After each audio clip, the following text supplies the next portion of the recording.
কোচ ৰাজবংশীসকলৰ ঐতিহাসিক ৰাজ্য কমতাপুৰ পুনৰ গঠন কৰা, অসমৰ কোচ ৰাজবংশীসকলক অনুসূচিত জনজাতিৰ মৰ্যাদা প্ৰদান কৰা আৰু ৰাজবংশী ভাষাক সংবিধানৰ ৮ম অনুসূচীত অন্তৰ্ভুক্ত কৰাৰ দীৰ্ঘদিনীয়া দাবী পূৰণৰ বাবে সদৌ কোচ ৰাজবংশী ছাত্ৰ সন্থাই এটি সমদল উলিয়াই ধৰ্ণা দিয়ে আৰু অসমৰ ৰাজ্যপাললৈ এখন স্মাৰক পত্ৰও প্ৰেৰণ কৰে।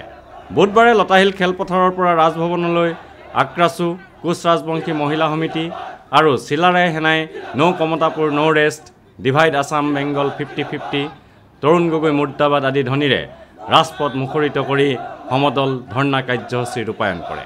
প্ৰতিবাদী কাৰ্যসূচী সম্পৰ্কে আক্ৰাছুৰ সভাপতি বিশ্বজিৎ ৰায়ে কয়, 1949 চনৰ 28 জুলাই তাৰিখে কমতাপুৰ আৰু ভাৰত ৰাষ্ট্ৰৰ মাজত এখন ঐতিহাসিক চুক্তি হৈছিল আৰু সেই চুক্তি অনুসাৰে কোচ কমতাবাসীয়ে গ শ্ৰেণীৰ চিটে এখন ৰাজ্যৰ মৰ্যাদা পাব লাগিছিল।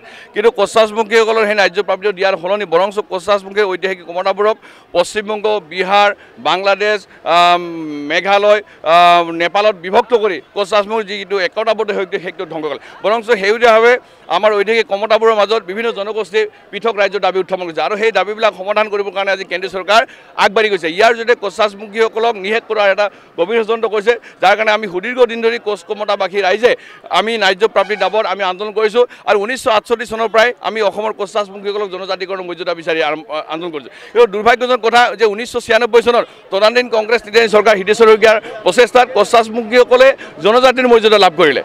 কিন্তু একে দলৰ একে চৰকাৰ আজি কেন্দ্ৰ ৰাজ্যত আছে, এই সমস্যা সমাধান কৰিবৰ কাৰণে যি ধৰণে আন্তৰিক প্ৰচেষ্টা ল'ব লাগিছিল তেনেকুৱা ধৰণৰ কোনো আন্তৰিক প্ৰচেষ্টা নলয়। যে মুখ্যমন্ত্ৰী তৰুণ গগৈ 2010 চনত নিজে 3-man এক্সপাৰ্ট কমিটি গঠন কৰিছিল আৰু সেই 3-man এক্সপাৰ্ট কমিটিৰ জৰিয়তে কোচ ৰাজবংশীসকলৰ জনগোষ্ঠীক জনজাতিকৰণৰ ক্ৰাইটেৰিয়া আছে নে নাই সেই কথাটো কেন্দ্ৰীয় চৰকাৰ প্ৰতিবন্ধ। কিন্তু সেইটো এবাৰ ৰাণী নৰয় প্ৰকৃত স্বৰূপটো উদুঙাই দিলে। ৰেজিষ্ট্ৰাৰ জেনেৰেল অফ ইণ্ডিয়াই প্ৰকৃত স্বৰূপ লয় যে আজিৰ তাৰিখলৈকে কোচ ৰাজবংশীৰ লগতে 5 জনগোষ্ঠীৰ জনজাতিকৰণৰ যি বৈশিষ্ট্য থাকিব লাগিল তেনেকুৱা ধৰণৰ বৈশিষ্ট্য নাই, যাৰ কাৰণে এই জনগোষ্ঠীকেইটাক জনজাতিকৰণ কৰিব পৰা নাই।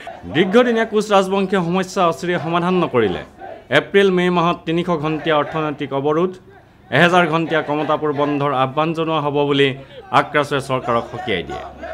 কেমেৰা পাৰ্চন সুশান্ত দাসৰ সৈতে অমৰদীপ গগৈ, চেণ্টিনেল নিউজ, গুৱাহাটী।